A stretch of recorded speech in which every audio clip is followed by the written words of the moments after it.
আর চলে এসেছি বিউলির ডাল নিয়ে। বিউলির ডালের রেসিপি আমি সেদ্ধ করে নিয়েছি, সেদ্ধটা দেখানো হয়নি।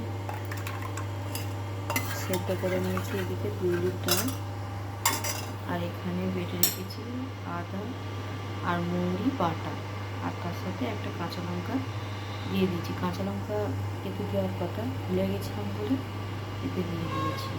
তো চলুন আমি কীভাবে বিউলির ডাল করে থাকি আপনারা দেখতে থাকুন।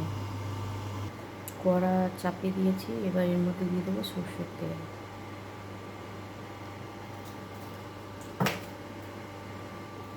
দিয়ে দেবো দুটো তেজপাতা, দিয়ে দেবো মৌরি, দুটো শুকনো লঙ্কা ফাটিয়ে দিতে হবে।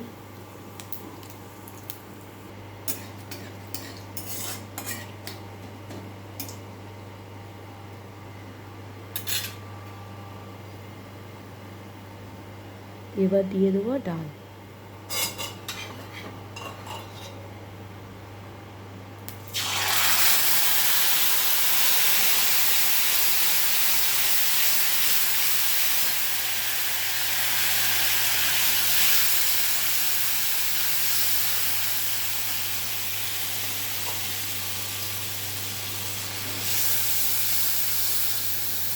এইভাবে করে দেখবেন, খুব ভালো লাগে।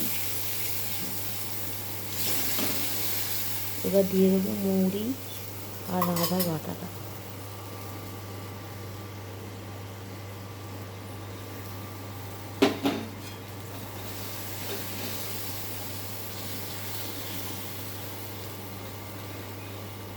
এবার দিয়ে দেবো হলুদ গুঁড়ো আর নুন।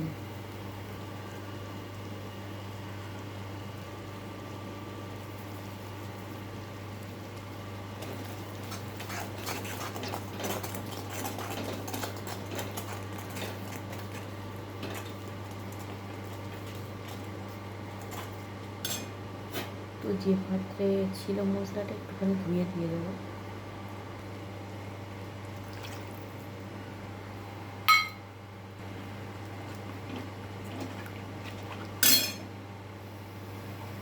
এবার দিয়ে দেবো পুরো ডালটা।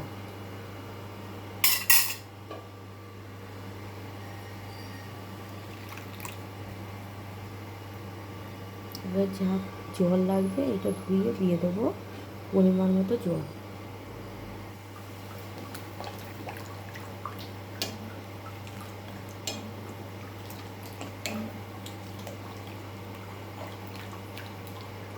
খুব ভালো লাগে ভাবেলার ডাল,